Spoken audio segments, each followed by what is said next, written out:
শ্রী শ্রী রাধা রমন জয়তী।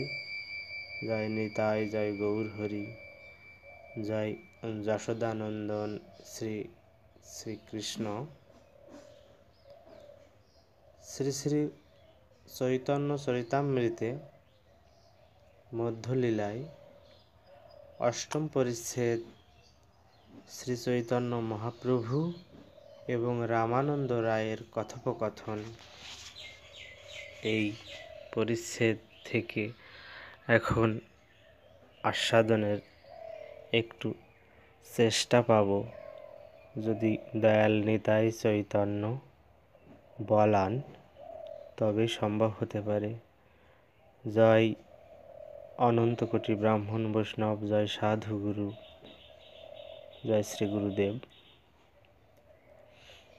তো এই পরিচ্ছেদে মূলত শ্রী চৈতন্য মহাপ্রভু এবং রামানন্দ রায়ের মধ্যে কথোপকথন হয় যে সাধ্য কি আর সাধন নিয়ে। এই অষ্টম পরিচ্ছেদ শ্রী চৈতন্য মহাপ্রভু এবং রামানন্দ রায়ের কথোপকথন। এটি মূলত রামানন্দ রায়ের সাধ্য সাধন তত্ত্ব, এর সমস্ত তত্ত্ব সাধ্য সাধন সম্বন্ধে সব কিছু শ্রী শ্রী গৌর হরি কৃপাপূর্বক রামানন্দ রায়ের মুখ দিয়ে আস্বাদন দিচ্ছেন। জয় নিতাই গৌর হরি বল। তো অমৃত প্রবাহ ভাষ্যে ভক্তিবিনোদ ঠাকুর অষ্টম পরিচ্ছেদের সংক্ষিপ্ত সার প্রদান করেছেন। মূল বিষয়টা কি? অতি সহজে সরল বাংলায়, মহাপ্রভু জিয়র নৃসিংহ দর্শন করে গোদাবরী নদীর তীরে বিদ্যানগরে স্নান করার জন্য আগত রায় রামানন্দের সঙ্গে সাক্ষাৎ করলেন। পরিচয় হওয়ার পর রামানন্দ তাকে সেই গ্রামে কয়েকদিন থাকতে অনুরোধ করলেন। তার অনুরোধে কোনো বৈদিক ব্রাহ্মণের বাড়িতে তিনি অবস্থান করলেন, অর্থাৎ শ্রীমান মহাপ্রভু। সন্ধ্যাবেলা রামানন্দ রায় দীন বেশে মহাপ্রভুর কাছে এসে দণ্ডবৎ প্রণাম করলে মহাপ্রভু তাকে সাধ্য নির্ণয়ের জন্য শ্লোক পড়তে আজ্ঞা দিলেন। রামানন্দ রায় প্রথমে বর্ণাশ্রম ধর্মরূপ সজ্জন সামান্য ধর্মের উল্লেখ করে কর্মার্পণ, পরে আসক্তিশূন্য কর্ম, পরে জ্ঞান মিশ্রা ভক্তি ও অবশেষে জ্ঞান শূন্যা শুদ্ধ ভক্তি সম্বন্ধে কয়েকটি শ্লোক পাঠ করলে মহাপ্রভু শেষটিকে সাধ্য বস্তু বলে স্বীকার করলেন। আবার ভক্তি সম্বন্ধে প্রভু রায়কে উচ্চ অধিকার বর্ণনা করতে বললে রায় অর্থাৎ রামানন্দ রায় প্রথমে শুদ্ধ কৃষ্ণ রতিরূপা প্রেমভক্তি, পরে দাস্যপ্রেম, তারপরে সখ্য প্রেম, পরে বাৎসল্য প্রেম এবং অবশেষে কান্ত ভাবগত প্রেমকে সাধ্য সার বলে বর্ণনা করলেন। কান্ত প্রেম কীভাবে সাধ্য সার হয় তাও বিবিধ রূপে বর্ণনা করলেন। শ্রী চৈতন্য মহাপ্রভু সেটিকে সাধ্যাবধি স্বীকার করলে রায় রামানন্দ শ্রীমতী রাধিকার প্রেম বর্ণনা করলেন। পরে তিনি কৃষ্ণের স্বরূপ, রাধারানীর স্বরূপ, রসতত্ত্বের স্বরূপ ও প্রেম তত্ত্ব বর্ণনা করলেন। তারপর মহাপ্রভু তাকে জিজ্ঞাসা করলে রামানন্দ রায় প্রেমবিলাস বিবর্ত রূপ বিপ্রলম্ভগত অধিরূঢ় ভাবময় তার নিজের রচিত একটি গীত বললেন। অবশেষে রাধাকৃষ্ণের প্রেম সেবারূপ পরম সাধ্য বস্তু পাওয়ার উপায়স্বরূপ ব্রজসখীর আনুগত্য বিশেষভাবে বর্ণিত হল। কয়েকদিন প্রতি রাত্রে নানাবিধ কৃষ্ণালাপের পর মহাপ্রভুর মূল তত্ত্ব ও স্বরূপ দেখতে পেয়ে রামানন্দ মূর্ছিত হলেন। কয়েকদিন পর রামানন্দকে রাজকার্য পরিত্যাগ করে পুরুষোত্তমে যেতে আদেশ দিয়ে শ্রীমন মহাপ্রভু দক্ষিণে যাত্রা করলেন। এই সমস্ত বিবরণ শ্রী স্বরূপ দামোদরের কর্সা অনুসারে কবিরাজ গোস্বামী লিখেছেন। জানি তাই গৌর হরি বল। তা রাধাকৃষ্ণের প্রেম সেবারূপ পরম সাধ্যবস্তু পাওয়ার উপায়স্বরূপ ব্রজসখীর আনুগত্য বিশেষভাবে বর্ণনা করেছেন রায় রামানন্দ। সাধ্যবস্তু কিভাবে তাকে পাওয়া যায়, কেমন করে ব্রজসখীর আনুগত্য নিয়ে সাধনা করলে সেই সাধ্যবস্তু লাভ হয় এবং সাধ্যবস্তুর পরাকাষ্ঠা সেই শ্রীহরিকে প্রাপ্ত করা যায়। জানি তাই গৌর হরি বল। সেই কথাই এই অষ্টম পরিচ্ছেদ শ্রী চৈতন্য মহাপ্রভু এবং রামানন্দ রায়ের কথোপকথনে বিশেষভাবে আলোচিত হয়েছে।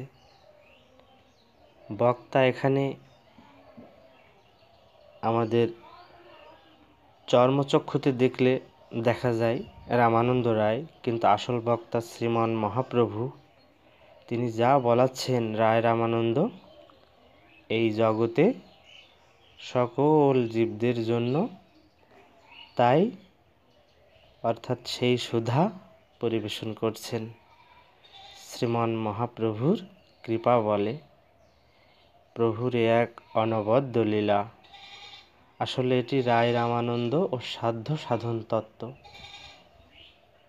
এই মূল কথা। তো শ্লোক 1-এ সঞ্চার্য রামাভিধ ভক্ত মেঘে স্বভক্তি সিদ্ধান্ত চয়ামৃতানি গৌরাব্ধি রেতৈরমুনা বিতীর্ণে স্তজগত্য রত্নালয়তাং প্রজাতি।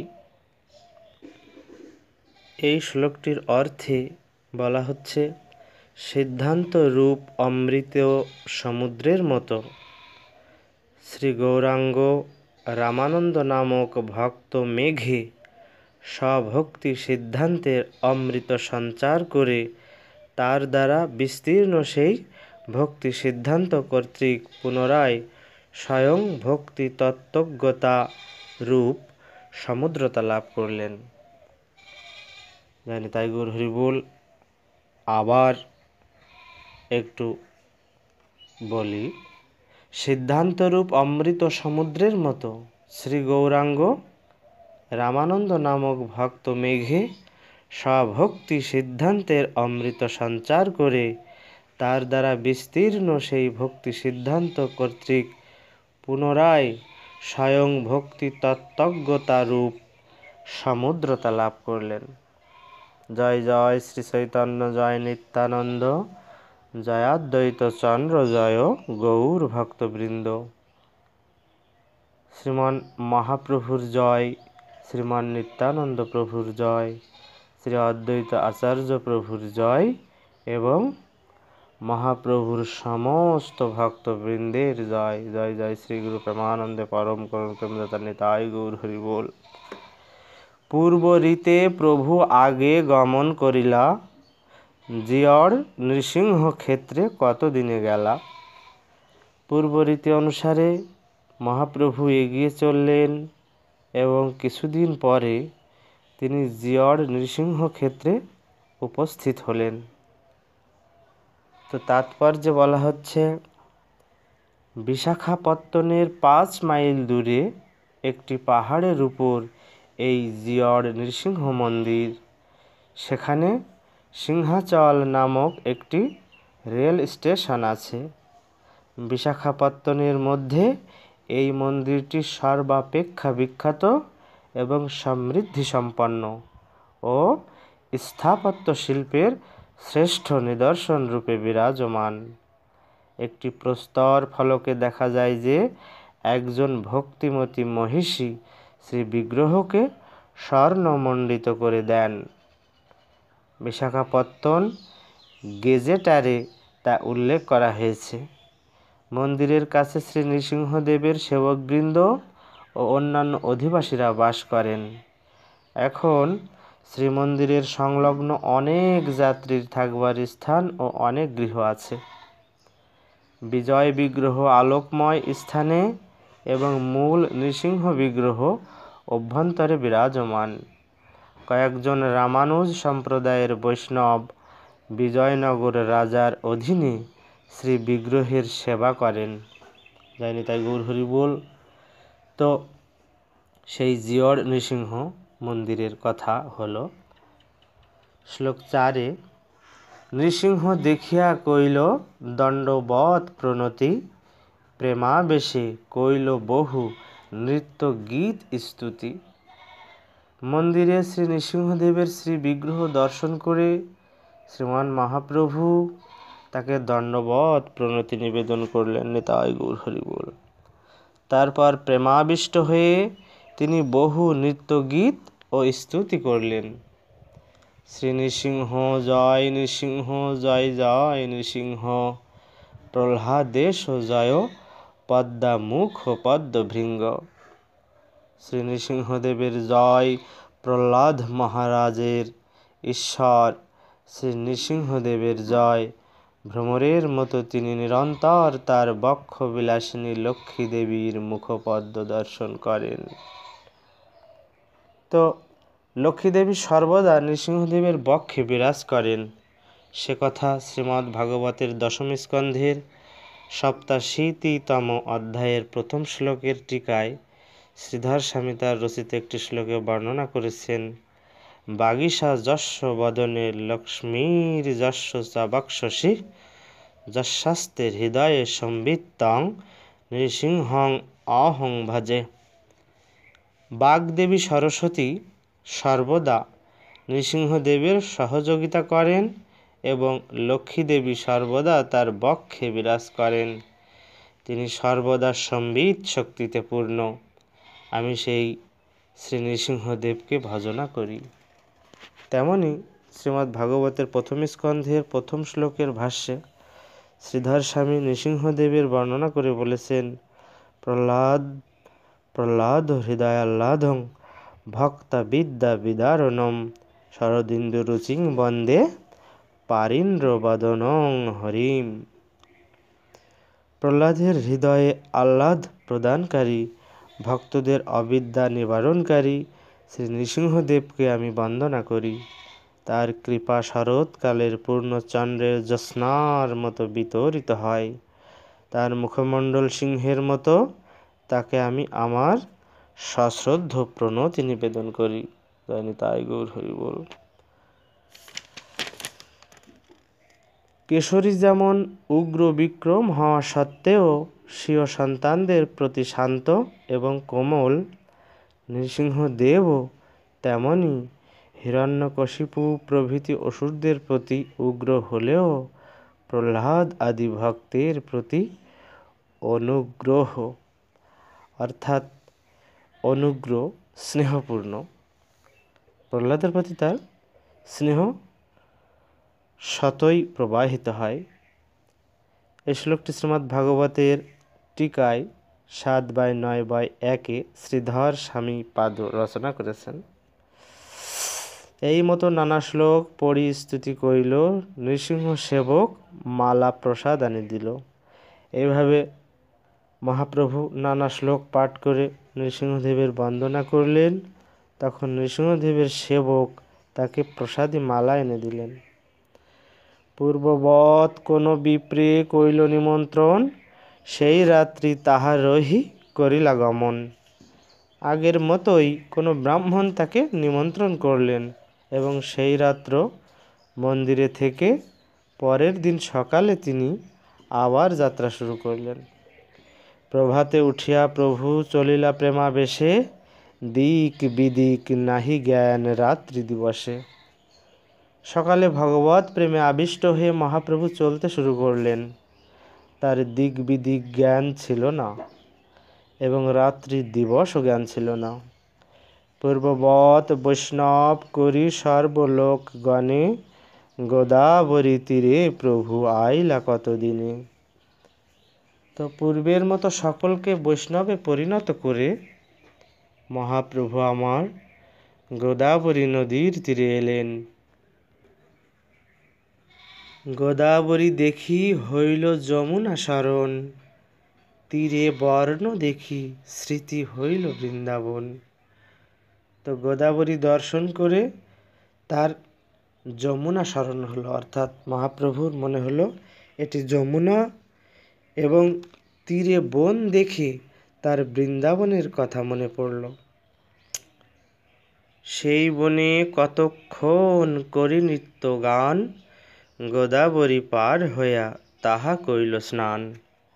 সেই বনে কিছুক্ষণ নৃত্যগীত করার পর তিনি গোদাবরী পার হয়ে নদীতে স্নান করলেন। ঘাট ছাড়ি কত দূরে জল সন্নিধানে, বসি প্রভু করে কৃষ্ণ নাম সংকীর্তনে। স্নান করার পর ঘাট থেকে কিছু দূরে গিয়ে শ্রীমান মহাপ্রভু কৃষ্ণ নাম সংকীর্তন করতে লাগলেন। হেনকালে দোলায় চড়ি রামানন্দ রায়, স্নান করিবারে আইলা বাজনা বাজায়। সেই সময় বাদ্যযন্ত্র সহকারে দোলায় চড়ে স্নান করার জন্য রামানন্দ রায় সেখানে এলেন। তার সঙ্গে বহু আইলা বৈদিক ব্রাহ্মণ, বিধিমতে কইল তেহ স্নানাদি তর্পণ। তো তার সঙ্গে বহু বৈদিক ব্রাহ্মণ এসেছিলেন। বৈদিক বিধি অনুসারে রামানন্দ রায় স্নান করলেন এবং তর্পণ করলেন। প্রভু তারে দেখি জানিল এই রামরায়, তাহারে মিলিতে প্রভুর মন উঠি ধাই। তো মহাপ্রভু বুঝতে পারলেন যে এই ব্যক্তি হচ্ছেন রামানন্দ রায়, এবং তার সঙ্গে মিলিত হওয়ার জন্য মহাপ্রভু এতই ব্যাকুল হয়েছিলেন যে তার মন তার প্রতি ধাবিত হল। তথাপি ধৈর্য ধরি প্রভু রহিলা বসিয়া, রামানন্দ আইলা অপূর্ব সন্ন্যাসী দেখিয়া। তো শ্রী চৈতন্য দেব অর্থাৎ শ্রীমান মহাপ্রভু, তার মন যদিও রামানন্দ রায়ের প্রতি ধাবিত হয়েছিল, তবুও তিনি ধৈর্য ধরে সেখানে বসে রইলেন। তখন সেই অপূর্ব দর্শন সন্ন্যাসীকে দেখে, অর্থাৎ মহাপ্রভুকে দেখে রামানন্দ রায় তার সঙ্গে সাক্ষাৎ করতে এলেন। সূর্য শত সমকান্তি অরুণ বসন, সুবলিত প্রকাণ্ড দেহ কমল লোচন। শ্রীল রামানন্দ রায় দেখলেন সে সন্ন্যাসীর অঙ্গকান্তি শত সূর্যের মতো উজ্জ্বল, অর্থাৎ 100 সূর্য এক জায়গায় যদি প্রখরভাবে আলো দেয়, সেই রকম মহাপ্রভুর অঙ্গকান্তি শত সূর্যের মতো উজ্জ্বল। পরনে তার অরুণ বসন, তার দেহ প্রকাণ্ড এবং সুবলিত, এবং তার নয়ন যুগল পদ্ম ফুলের মতো। জয় নিতাই গৌর হরি বল। এমনই সৌন্দর্যপূর্ণ আমার শ্রীমান মহাপ্রভু। দেখিয়া তাহার মনে হইল চমৎকার, আসিয়া করিল দণ্ডবৎ নমস্কার। সেই অপূর্ব সন্ন্যাসীকে দর্শন করে রামানন্দ রায় চমৎকৃত হলেন এবং ভূপতিত হয়ে তিনি তাকে দণ্ডবৎ প্রণতি নিবেদন করলেন।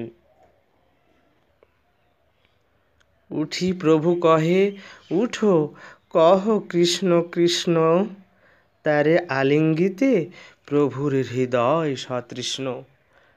তখন মহাপ্রভু উঠে দাঁড়িয়ে রামানন্দ রায়কে বললেন, ওঠো ওঠো, কৃষ্ণ কৃষ্ণ বলো, এবং তাকে আলিঙ্গন করার জন্য মহাপ্রভুর হৃদয় সতৃষ্ণ হল। তথাপি পুছিল, তুমি রায় রামানন্দ?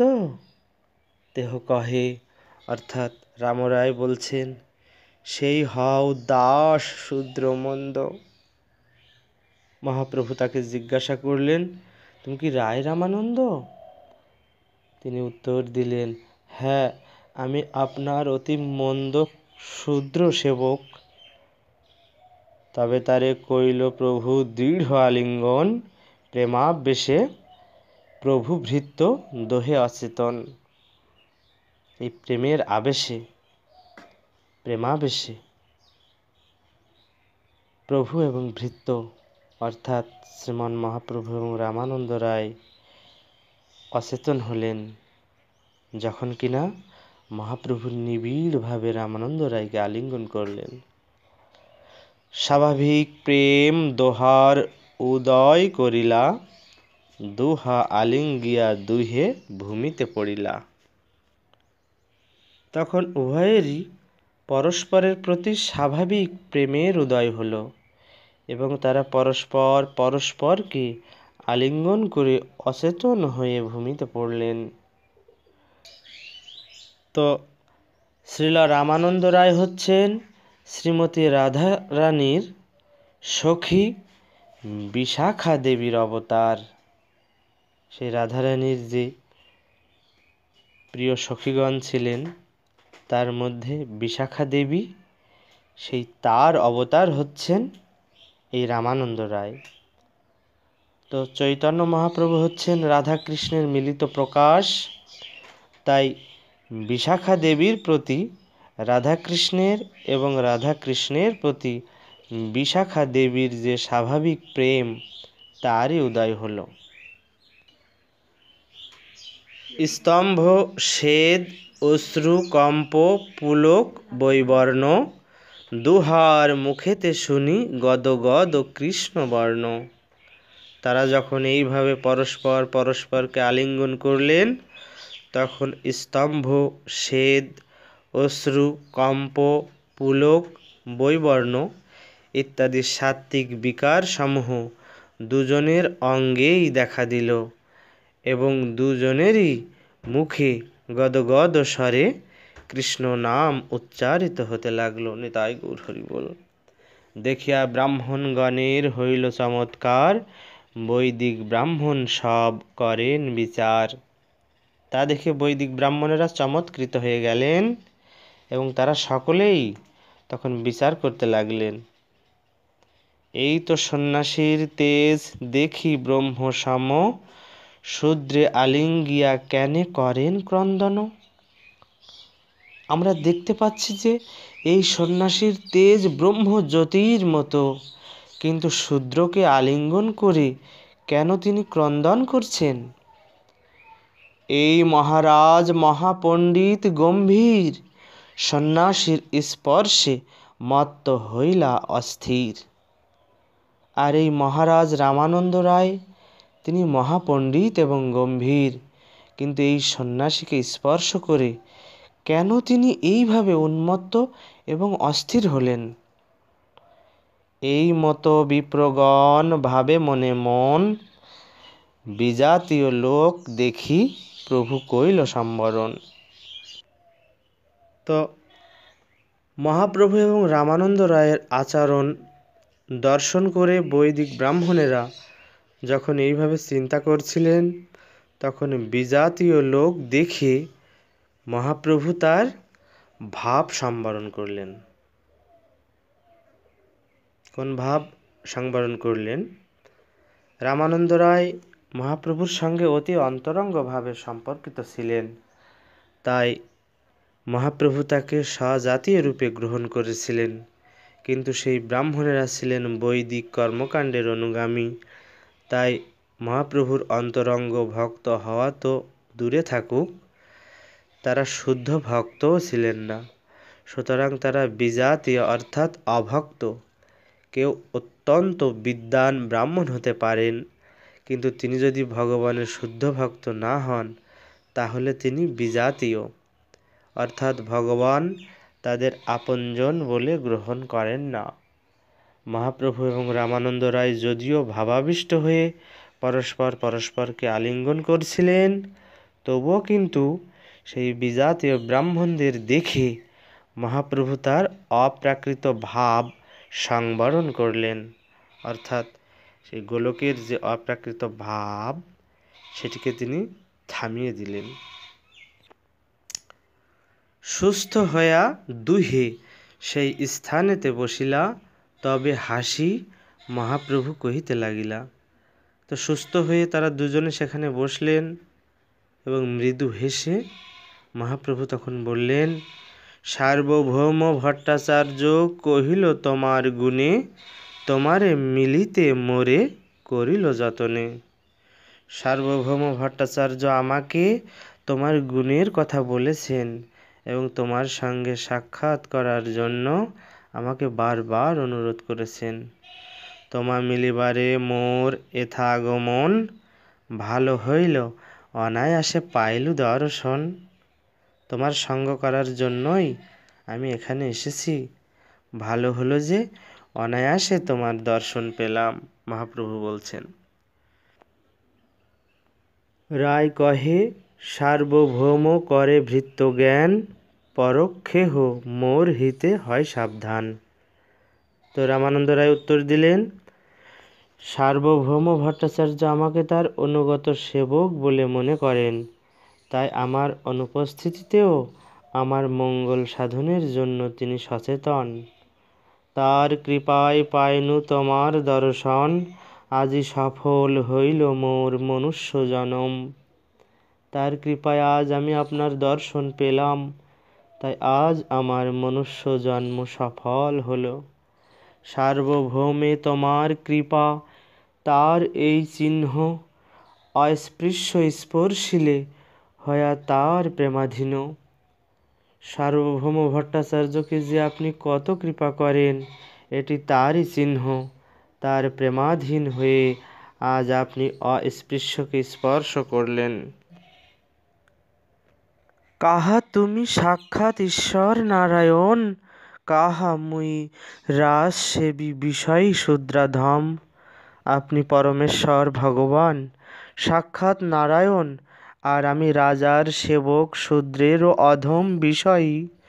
মোর স্পর্শে না করিলে ঘৃণা বেদ ভয়, মোর দর্শন তোমা বেদে নিষেধ হয়। বেদে শূদ্রকে দর্শন ও স্পর্শ করতে নিষেধ করা হয়েছে, অথচ আপনি সেই নিষেধ লঙ্ঘন করে বেদ বিরুদ্ধ আচরণ করতে ভয় পেলেন না এবং আমাকে স্পর্শ করতে ঘৃণাবোধও করলেন না। জানি তাই গৌর হরি বল। হে পার্থ, অন্তজ ম্লেচ্ছ স্ত্রী বৈশ্য শূদ্র প্রভৃতি নিচ বর্ণের মানুষেরা যদি আমার অনন্য ভক্তিকে বিশেষভাবে আশ্রয় করে, তাহলে তারাও অবিলম্বে পরম গতি লাভ করে। অর্থাৎ শ্রীমদ্ ভগবদ্ গীতায় নবম অধ্যায়ের 32 নম্বর শ্লোকে ভগবান বলছেন এই কথাগুলো। পাপ জনয় মানে অন্তজ ম্লেচ্ছ, বৈশ্যরা হচ্ছেন ব্যবসায়ী এবং শূদ্রেরা চাকর। বৈদিক বর্ণ বিভাগ অনুসারে তারা সমাজের নিম্ন স্তরে স্থিত। নিম্ন স্তরের জীবন মানে কৃষ্ণ ভক্তিবিহীন জীবন। বৈদিক সমাজে উচ্চ নীচ বর্ণ বিভাগ হতো কোনো ব্যক্তির কৃষ্ণ চেতনার মান অনুসারে। ব্রাহ্মণেরা সমাজের সর্বোচ্চ স্তরে অধিষ্ঠিত ছিলেন, কেননা তারা ব্রহ্ম বা পরম সত্যকে জানতেন। তারপরের বর্ণ ক্ষত্রিয়রা ব্রহ্মকে জানতেন, তবে ব্রাহ্মণদের মতো এত ভালোভাবে নয়। বৈশ্য এবং শূদ্রদের স্পষ্টভাবে ভগবান সম্বন্ধে ধারণা ছিল না, কিন্তু তারা যদি সদ্গুরুর কৃপায় এবং কৃষ্ণের কৃপায় কৃষ্ণ ভক্তির পন্থা অবলম্বন করেন, তাহলে আর তারা নিম্ন বর্ণে থাকেন না। এখানে স্পষ্টভাবে বলা হয়েছে, তেঅপি জানতি পরাং গতিম। জীবনের পরম স্তর প্রাপ্ত না হলে আমরা আমাদের প্রাকৃত আলয় ভগবত ধামে ফিরে যেতে পারি না। কেউ শূদ্র হতে পারে, বৈশ্য হতে পারে, অথবা স্ত্রী হতে পারে, কিন্তু তিনি যদি ভক্তি সহকারে ভগবানের সেবায় যুক্ত হন তাহলে আর তারা তাদের দেহের উপাধির দ্বারা প্রভাবিত থাকেন না। নিম্নকুলোদ্ভূত মানুষ যদি ভগবানের সেবায় যুক্ত হয় তাহলে আর তাকে নিম্নকুলোদ্ভূত বলে মনে করা উচিত নয়। পদ্মপুরাণে নিষেধ করা হয়েছে, বিক্ষতে জাতি সামান্যাতি স্বজাতি নরকং ধ্রুবম। যে ব্যক্তি ভগবদ্ ভক্তকে তার জন্ম অনুসারে বিবেচনা করে সে অচিরেই নরকে গমন করে। রামানন্দ রায় যদিও আপাত দৃষ্টিতে শূদ্র পরিবারে জন্মগ্রহণ করেছিলেন, তবুও তাকে শূদ্র বলে মনে করা উচিত নয়, কেননা তিনি হচ্ছেন একজন অতি উন্নত ভগবৎ ভক্ত। প্রকৃতপক্ষে তিনি চিন্ময় স্তরে অধিষ্ঠিত। শ্রী চৈতন্য মহাপ্রভু তাকে তাই আলিঙ্গন করেছিলেন। অপ্রাকৃত বিনয়ের বশে রামানন্দ রায় নিজেকে শূদ্র অর্থাৎ রাজসেবী বিষয়ী শূদ্রাধম বলে পরিচয় দিয়েছিলেন। কেউ রাজকার্যে লিপ্ত থাকতে পারেন অথবা ব্যবসা আদি জড়জাগতিক কার্যকলাপে লিপ্ত থাকতে পারেন, কিন্তু তাকে কেবল কৃষ্ণভক্তির পন্থা অবলম্বন করতে হবে। কৃষ্ণভক্তি অনুশীলনের পন্থা অত্যন্ত সরল। কেবলমাত্র পাপ কর্ম থেকে বিরত হয়ে ভগবানের নাম কীর্তন করতে হবে। তার ফলে তিনি সমস্ত জড় কলুষ থেকে মুক্ত হয়ে চিন্ময় স্তরে অধিষ্ঠিত হবেন। যারা পারমার্থিক জীবনে অগ্রসর হয়েছেন তাদের রাজকর্মচারী এবং ইন্দ্রিয় তর্পণ পরায়ণ মানুষদের সঙ্গ করা উচিত নয়, কেননা তাদের বলা হয় বিষয়ী। সেই সম্বন্ধে শ্রী চৈতন্য চন্দ্রোদয় নাটকে 8/27 বলা হয়েছে, নিষ্কিঞ্চিন্নস্য ভগবদ্ ভজনোন্মুখস্য পারং পরং জিগমিষোর্ভবসাগরস্য সন্দর্শনং বিষয়িনামথ যোষিতাঞ্চ হা হন্ত হন্ত বিষভক্ষণতোऽপ্যসাধু। যারা ভবসাগর উত্তীর্ণ হওয়ার অভিলাষী হয়ে নিষ্কিঞ্চনভাবে ভগবানের ভজনা করছেন তাদের পক্ষে বিষয়ী অথবা স্ত্রীলোকদের মুখদর্শন করা বিষ ভক্ষণ করার থেকেও অধিক ভয়ঙ্কর। তোমার কৃপায় তোমায় করাই নিন্দকর্ম, সাক্ষাৎ ঈশ্বর তুমি, কে জানে তোমার মর্ম। আপনি সাক্ষাৎ ভগবান, তাই আপনার মর্ম কেউই বুঝতে পারে না। আপনার কৃপার প্রভাবে আপনি আমাকে স্পর্শ করেছেন। যদিও বেদে এই ধরনের কার্য অনুমোদিত হয়নি, তো জড় কার্যকলাপে আসক্ত বিষয়ীদের সঙ্গ করা সন্ন্যাসীদের পক্ষে নিষিদ্ধ, কিন্তু মহাপ্রভু তার অন্তহীন এবং অহৈতুকী কৃপার প্রভাবে জাতি বর্ণ নির্বিশেষে সকলকে কৃপা করতে পারেন। জানি তাই আমান নিস্তারিতে তোমার ইহাগমন, পরম দয়ালু তুমি পতিত পাবন। আমাকে উদ্ধার করার জন্য আপনি এখানে এসেছেন। আপনি পরম দয়ালু এবং পতিত পাবন। তো শ্রীল নরোত্তম দাস ঠাকুর তার প্রার্থনায় গিয়েছেন, কি গিয়েছেন? শ্রীকৃষ্ণ চৈতন্য প্রভু দয়া কর মোরে, তোমা বিনা কে দয়ালু জগত সংসারে। পতিত পাবন হেতু তব অবতার, মো সম পতিত প্রভু না পাইবে আর। বলছে পতিত পাবন হেতু, এই পতিতকে উদ্ধার করার জন্য তোমার অবতার, মো সম পতিত প্রভু না পাইবে আর। হে শ্রীকৃষ্ণ চৈতন্য মহাপ্রভু, দয়া করে আপনি আমাকে কৃপা করুন। এই জগৎ সংসারে আপনার থেকে দয়ালু আর কে আছে? পতিত জীবদের উদ্ধার করার জন্য আপনি অবতরণ করেছেন, কিন্তু আমার মতো পতিত আর কাউকে কোথাও পাবেন না। মহাপ্রভুর বিশেষ উদ্দেশ্য হচ্ছে অধঃপতিত জীবদের উদ্ধার করা। এই যুগে হয়তো এমন কেউ নেই যিনি বৈদিক বিচারে অধঃপতিত নন। শিলা রূপ গোস্বামীকে শিক্ষা দেওয়ার সময় শ্রী চৈতন্য মহাপ্রভু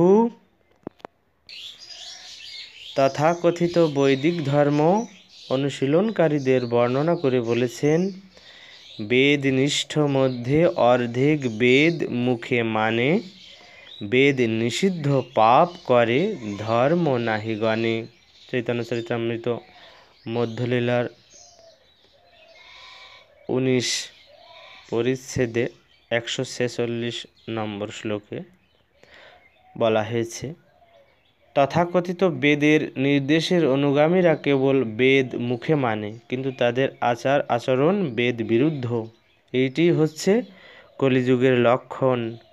মানুষেরা দাবি করে যে তারা বিশেষ বিশেষ ধর্ম অনুশীলন করছে এবং মুখে তারা বলে, আমি হিন্দু, আমি মুসলমান, আমি খ্রিস্টান, আমি এটা অথবা আমি ওটা। কিন্তু প্রকৃতপক্ষে ধর্মশাস্ত্রে যে সমস্ত নির্দেশগুলো দেওয়া হয়েছে সেগুলি তারা মানে না। এটি হচ্ছে এই যুগের রোগ। কিন্তু পরম করুণাময় চৈতন্যচন্দ্র আমাদের কেবল কীর্তন করার নির্দেশ দিয়েছেন। হরের নাম, হরের নাম, হরের নামই কেবলম। ভগবান যাকে ইচ্ছা তাকেই উদ্ধার করতে পারেন। তা তিনি যদি বিধিনিষেধ ভঙ্গকারী অত্যন্ত অধঃপতিত হন, তবুও এইটি মহাপ্রভুর বিশেষ কৃপা, তাই তার নাম পতিত পাবন।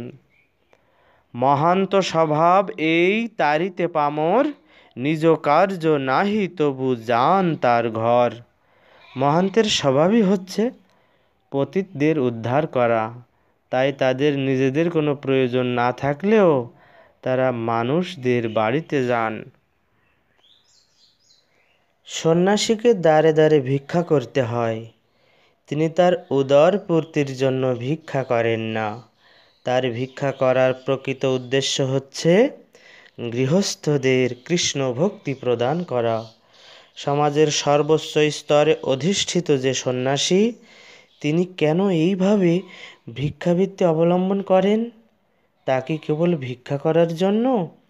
ভারতের ইতিহাসে দেখা যায়, রাজা মহারাজারা পর্যন্ত তাদের রাজ্য সিংহাসন পরিত্যাগ করে ভিক্ষাবৃত্তি অবলম্বন করেছেন।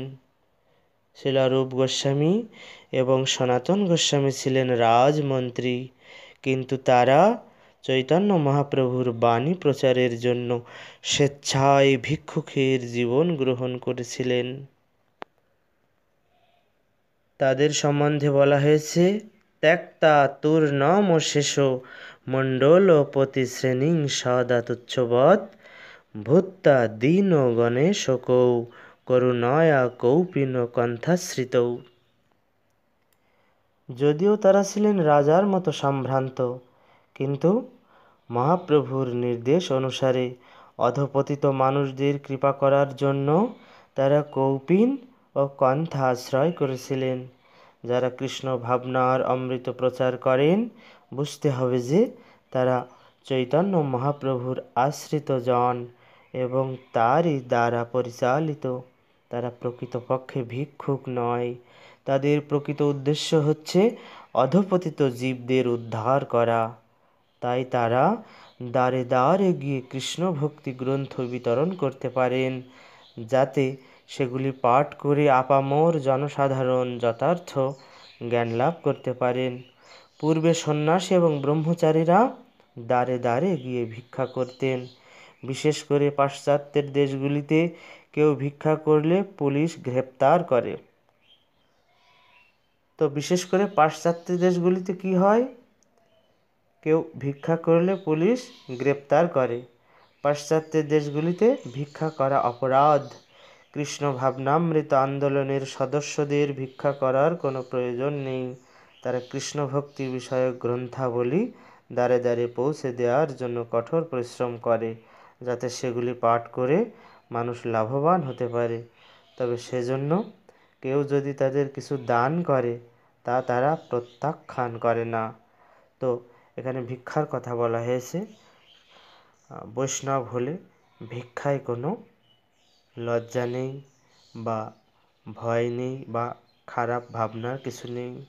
ভিক্ষা করে দিন হতে পারলেই, সেই দিনও হতে পারলেই ভগবানকে পাওয়া যাবে এবং অভিমান শূন্য হৃদয় তার লাভ হবে ক্রমে ক্রমে। জানি তাই গৌর হরি বল। তাই হে প্রভু, হীন চেতনা সম্পন্ন গৃহী লোকদের নিত্য মঙ্গল সাধনের জন্য মহৎ ব্যক্তিরা তাদের গৃহে গিয়ে থাকেন, অন্য কোনো কারণে তারা গমন করেন না। এই শ্লোকটি শ্রীমদ্ ভাগবতে দশম স্কন্ধের অষ্টম অধ্যায়ের 4 নম্বর শ্লোকে মহর্ষি গর্গের প্রতি নন্দ মহারাজের উক্তি। আমার সঙ্গে ব্রাহ্মণাদি সহস্রেক জন, তোমার দর্শনে সবার দ্রবীভূত মন। আমার সঙ্গে ব্রাহ্মণ সহ প্রায় 1000 লোক রয়েছে এবং আপনাকে দর্শন করে তাদের সকলেরই হৃদয় দ্রবীভূত হয়েছে। কৃষ্ণ কৃষ্ণ নাম শুনি সবার বদনে, সবার অঙ্গ পুলকিত অশ্রু নয়নে। তাদের সকলেরই মুখে আমি কৃষ্ণ নাম শুনছি, তাদের সকলেরই অঙ্গ পুলকিত এবং তাদের সকলেরই নয়নে অশ্রু। আকৃত্যে প্রকৃত্যে তোমার ঈশ্বর লক্ষণ, জীবে না সম্ভবে এই অপ্রাকৃত গুণ। আপনার আকৃতিতে এবং প্রকৃতিতে ঈশ্বরের সমস্ত লক্ষণ প্রকাশিত হয়েছে। এই সমস্ত অপ্রাকৃত গুণের সমাবেশ জীবের মধ্যে কখনো সম্ভব নয়। তো শ্রী চৈতন্য মহাপ্রভু, তার দেহের আকৃতি ছিল অসাধারণ। তিনি তার নিজ বাহু পরিমিত 4 হাত দীর্ঘ ও 4 হাত বিস্তৃত ছিলেন। এই লক্ষণটিকে বলা হয় ন্যাগ্রোধ পরিমণ্ডল। তার প্রকৃতিতে তিনি ছিলেন সকলের প্রতি পরম দয়াপরবশ। পরমেশ্বর ভগবান ছাড়া অন্য কেউ সকলের প্রতি পরম দয়ালু হতে পারেন না। তাই ভগবানের নাম কৃষ্ণ, অর্থাৎ সর্বাকর্ষক। ভগবদ্গীতার 14:4 বলা হয়েছে, শ্রীকৃষ্ণ সকলের প্রতি দয়াময়, কেননা তিনি হচ্ছেন সমস্ত জীবের বীজপ্রদ পিতা। তাহলে তিনি কারোর প্রতি নির্দয় হবেন কি করে? মানুষ, পশুপক্ষী, এমনকি গাছপালার প্রতিও ভগবান কৃপাপরায়ণ। এইটি হচ্ছে ভগবানের গুণ। ভগবদ্গীতার 9 অধ্যায়ের 29 নম্বর শ্লোকে তিনি আরও বলেছেন, সম অহং সর্বভূতেষু। সমস্ত জীবের প্রতি তিনি সমভাবে কৃপাপরায়ণ এবং তিনি উপদেশ দিয়েছেন, সর্বধর্মান পরিত্যাজ্য মামেকং শরণং ব্রজ। তার এই উপদেশ কেবল অর্জুনের জন্য নয়, সমস্ত জীবের জন্য। যিনি এই সুযোগের সদ্ব্যবহার করবেন, তিনি তৎক্ষণাৎ সমস্ত পাপ থেকে মুক্ত হয়ে ভগবত ধামে ভগবানের কাছে ফিরে যাবেন। এই জগতে লীলাবিলাসকালে মহাপ্রভুও এই প্রতিশ্রুতি দিয়ে গেছেন। প্রভু কহে, তুমি মহাভাগবতোত্তম, তোমার দর্শনে সবার দ্রব হইল মন। মহাপ্রভু তখন রামানন্দ রায়কে কি বললেন? বললেন, তুমি সর্বশ্রেষ্ঠ মহাভাগবত, তাই তোমাকে দর্শন করে সকলের হৃদয় দ্রবীভূত হয়েছে। অন্যের কি কথা, আমি মায়াবাদী সন্ন্যাসী, আমি তোমার স্পর্শে কৃষ্ণ প্রেমে ভাসি। অন্যের কি কথা, আমি মায়াবাদী সন্ন্যাসী হওয়া সত্ত্বেও তোমার স্পর্শে কৃষ্ণ প্রেমে মগ্ন হয়েছি। এই জানি কঠিন মোর হৃদয় শোধিতে, সার্বভৌম কহিলেন তোমারে মিলিতে। সে কথা জেনে আমার কঠিন হৃদয় সংশোধন করার জন্য সার্বভৌম ভট্টাচার্য আমাকে তোমার সঙ্গে সাক্ষাৎ করতে বলেছেন। এই মতো দুহে স্তুতি করে দোহার গুণ, দুহে দোহার দর্শনে আনন্দিত মন। এইভাবে তারা দুজনেই পরস্পরের গুণকীর্তন করতে লাগলেন এবং উভয়ে উভয়কে দর্শন করে অত্যন্ত আনন্দিত হলেন। হেনকালে বৈদিক এক বৈষ্ণব ব্রাহ্মণ দণ্ডবৎ করি কইল প্রভুরে নিমন্ত্রণ। সেই সময় একজন বেদানুগ বৈষ্ণব ব্রাহ্মণ সেখানে এসে দণ্ডবৎ প্রণতি নিবেদন করে মহাপ্রভুকে তার গৃহে নিমন্ত্রণ করলেন। নিমন্ত্রণ মানিল তারে বৈষ্ণব জানিয়া, রামানন্দে কহে প্রভু ঈষৎ হাসিয়া। তো সেই ব্রাহ্মণটিকে বৈষ্ণব জেনে মহাপ্রভু তার নিমন্ত্রণ স্বীকার করলেন এবং ঈষৎ হেসে রামানন্দ রায়কে বললেন, তোমার মুখে কৃষ্ণ কথা শুনিতে হয় মন, পুনরপি পাই যেন তোমার দর্শন। আমি তোমার মুখে কৃষ্ণ কথা শুনতে চাই, তাই যেন আমি পুনরায় তোমার দর্শন লাভ করতে পারি। রায় কহে আইলা যদি পামর শোধিতে, দর্শন মাত্রে শুদ্ধ নহে মোর দুষ্ট চিত্তে। দিন ৫-৭ রহি করহ মার্জন, তবে শুদ্ধ হয় মোর এই দুষ্ট মন। রামানন্দ রায় উত্তর দিলেন, আপনি যদি এই পামরটিকে সংশোধন করবার জন্য এখানে এসেছেন, তবুও কেবলমাত্র আপনাকে দর্শন করে আমার দুষ্ট চিত্ত শুদ্ধ হয়নি। দয়া করে দিন ৫-৭ এখানে থেকে আমার কলুষিত চিত্তকে মার্জন করুন, তাহলে অবশ্যই আমার এই দুষ্ট মন শুদ্ধ হবে। যদ্যপি বিচ্ছেদ দোহার সহন না যায়, তথাপি দণ্ডবৎ করি চলিলা রাম রায়। যদিও তাদের কাছে পরস্পরের বিচ্ছেদ সহ্য করা অসম্ভব ছিল, তবুও রামানন্দ রায় মহাপ্রভুকে দণ্ডবৎ প্রণতি করে তার কাছ থেকে বিদায় নিলেন। প্রভু যায় সেই বিপ্র ঘরে ভিক্ষা কইল, দুইজনার উৎকণ্ঠায় আসি সন্ধ্যা হইল। তো মহাপ্রভু তখন সেই ব্রাহ্মণের গৃহে ভিক্ষা গ্রহণ করলেন। মহাপ্রভু এবং রামানন্দ রায় উভয়েই উৎকণ্ঠিতভাবে সন্ধ্যার জন্য প্রতীক্ষা করছিলেন। অবশেষে সন্ধ্যা সমাগত হল। তো প্রভু স্নানকৃত্য করি আছেন বসিয়া, এক ভৃত্য সঙ্গে রায় মিলিল আসিয়া। সন্ধ্যাবেলায় স্নান করে মহাপ্রভু বসেছিলেন, তখন একজন ভৃত্যকে সঙ্গে করে নিয়ে রামরায় এসে তার সঙ্গে মিলিত হলেন। তো পারমার্থিক উপলব্ধিতে উন্নত বৈষ্ণব, তা তিনি সন্ন্যাসী হন বা গৃহস্থই হন, তার দিনে 3 বার অর্থাৎ সকালে, দুপুরে এবং সন্ধ্যায় স্নান করা কর্তব্য। যারা শ্রী বিগ্রহের সেবা করেন তাদের বিশেষ করে পদ্মপুরাণের নির্দেশ অনুসারে নিয়মিত স্নান করতে হয়। স্নান করার পর দ্বাদশ অঙ্গে তিলক ধারণ করতে হয়। নমস্কার কইল রায় প্রভু কইল আলিঙ্গনে, দুইজনে কৃষ্ণ কথা কয় রহ স্থানে। তো রামরায় মহাপ্রভুকে বিনম্র প্রণতি নিবেদন করলে পর মহাপ্রভু তাকে আলিঙ্গন করলেন। তারপর এক নির্জন স্থানে বসে তাদের আলোচনা শুরু করলেন। প্রভু কহে পড় শ্লোক সাধ্যের নির্ণয়, রায় কহে স্বধর্মাচরণে বিষ্ণু ভক্তি হয়। মহাপ্রভু কি বললেন? রামানন্দ রায়কে জীবনের পরম উদ্দেশ্য নির্ধারণ করে শাস্ত্র থেকে একটি শ্লোক শোনাতে বললেন। রামানন্দ রায় তার উত্তরে বললেন, স্বধর্ম আচরণে বিষ্ণু ভক্তির উদয় হয়।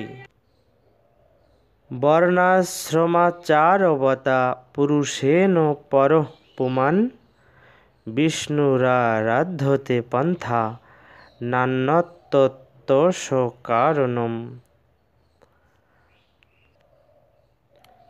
পরমেশ্বর ভগবান বিষ্ণু বর্ণ ধর্ম আশ্রম ধর্মের আচারযুক্ত পুরুষদের দ্বারা আরাধিত হন। বর্ণাশ্রম আচার ব্যতীত তাকে পরিতুষ্ট করার অন্য কোনো উপায় নেই।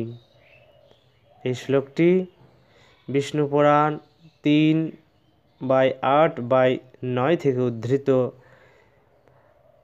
এই শ্লোকের তাৎপর্য এই যে কেবলমাত্র ভগবানের সন্তুষ্টি বিধানের মাধ্যমে জীবনের পরম সিদ্ধি লাভ হয়।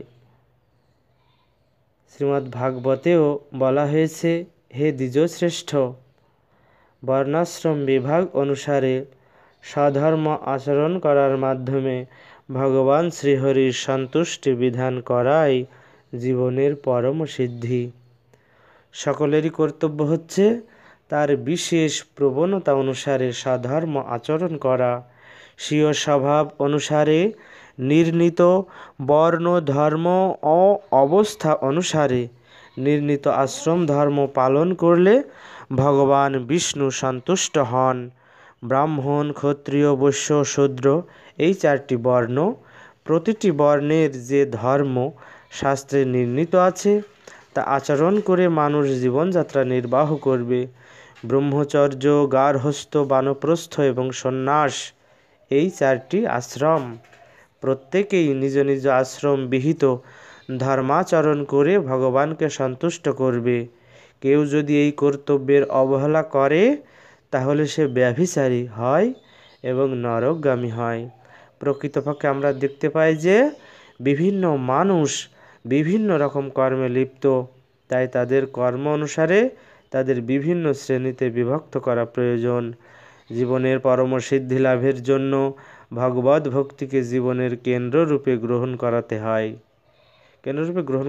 এইভাবে তার কার্যকলাপ, সঙ্গ এবং শিক্ষার মাধ্যমে তার স্বাভাবিক প্রবৃত্তি জাগরিত করা যায়। গুণ এবং কর্ম অনুসারে এই বর্ণাশ্রম বিভাগ জন্ম অনুসারে নয়। এই পদ্ধতির প্রচলন না হলে মানুষের কার্যকলাপ শৃঙ্খলাবদ্ধভাবে সম্পাদিত হবে না। ব্রাহ্মণেরা হচ্ছেন বুদ্ধিমান শ্রেণীর মানুষ, যারা পরমেশ্বর ভগবানকে জানেন। তারা সর্বদাই জ্ঞানচর্চায় রত। যারা স্বাভাবিকভাবে শৌর্যবীর্য সম্পন্ন এবং অপরের উপর প্রভাব বিস্তার করে তাদের শাসন করে, তারা ক্ষত্রিয়। কৃষি, পশুপালন ও বাণিজ্য আদি ক্রিয়াতে যাদের স্বাভাবিক প্রবণতা রয়েছে তারা বৈশ্য। যারা ব্রাহ্মণ, ক্ষত্রিয় অথবা বৈশ্যচিত বুদ্ধিমত্তা সম্পন্ন নয়, তাদের কর্তব্য হচ্ছে এই 3 বর্ণের সেবা করা এবং তারা শূদ্র। এইভাবে সকলেই ভগবানের সেবায় যুক্ত হতে পারেন। সমাজ যদি একটি স্বাভাবিক বিভাগ অনুসারে পরিচালিত না হয় তাহলে সমাজ ব্যবস্থার অধঃপতন হবে। সুতরাং বর্ণাশ্রম ধর্মের এই বৈজ্ঞানিক পন্থা মানব সমাজের গ্রহণ করা কর্তব্য। প্রভু কহে, এহ বাহ্য আগে কহবার, রায় কহে কৃষ্ণে কর্মার্পণ সর্বসাধ্য সার। মহাপ্রভু কি বললেন? এটি বাহ্য, এর পরে যা আছে তা বলো। তখন রামানন্দ রায় বললেন, কৃষ্ণ কর্ম অর্পণই সকল সাধ্যের সার। হে কৌন্তেয়, তুমি যা কিছু খাও, যজ্ঞে যা কিছু অর্পণ করো, যা কিছু দান করো এবং যে তপস্যাই করো, সে সমস্তই আমাকে অর্পণ করো। এই ভগবদ গীতায় এই কথা বলেছেন অর্জুনকে প্রভু শ্রীকৃষ্ণ। প্রভু কহে, এহ বাহ্য আগে কহ আর, রায় কহে স্বধর্ম ত্যাগ এই সাধ্য সার। এ কথা শুনেও মহাপ্রভু বললেন, এটিও বাহ্য, এরপরে যা আছে তা বলো। রামানন্দ রায় তখন বললেন, স্বধর্ম ত্যাগই সকল সাধ্যের সার। তাৎপর্যে বলা হচ্ছে, ব্রাহ্মণ তার গৃহধর্ম পরিত্যাগ করে সন্ন্যাস গ্রহণ করতে পারেন। ক্ষত্রিয় এবং বৈশ্যরা বৈরাগ্য লক্ষণ যুক্ত হয়ে গৃহত্যাগ করতে পারেন। এই সন্ন্যাসের নাম স্বধর্ম ত্যাগ বা কর্মত্যাগ। এই ত্যাগের ফলে পরমেশ্বর ভগবান সন্তুষ্ট হন। কিন্তু এই কর্ম ত্যাগের পন্থা এই কর্মত্যাগের পন্থা সম্পূর্ণরূপে জড় কলুষ থেকে মুক্ত নয় এবং তাই তা জড় স্তরের বিষয়। এই কার্যটি জড় ব্রহ্মাণ্ডের অন্তর্গত বলে মহাপ্রভু তাকে বাহ্য বলে বিবেচনা করেছেন। তখন রামানন্দ রায় ওই ভাব শোধন করে ক্রমোন্নত জীবের যেভাবে ধারণার উন্নতি করতে হবে সেই ভাব বিশিষ্ট হয়ে স্বধর্ম ত্যাগের দ্বারা যে সাধ্য লাভ হয় তা প্রমাণ করার জন্য শ্রীমদ্ ভাগবত থেকে পরবর্তী শ্লোকটির উল্লেখ করলেন ওই রামরায়। শ্রীমদ্ ভাগবতে ভগবানের উক্তিটি কি? উনি বলছেন, ধর্মশাস্ত্রে আমি যা অর্থাৎ ধর্ম বলে আদেশ করেছি তার দোষগুণ বিচারপূর্বক সেই সমস্ত ধর্ম প্রবৃত্তি ত্যাগ করে যিনি আমাকে ভজন করেন তিনি সর্বশ্রেষ্ঠ সাধু। সর্বধর্মান পরিত্যাজ্য মামেকং শরণং ব্রজ অহং তাং সর্বপাপেভ্যো মোক্ষয়িষ্যামি মা শুচ। ভগবদ্গীতায় ভগবানের বাণী কি? সমস্ত ধর্ম পরিত্যাগ করে একমাত্র আমার শরণাপন্ন হও, তাহলে আমি তোমাকে সর্বপাপ থেকে মুক্ত করব, তুমি সেজন্য শোক করো না।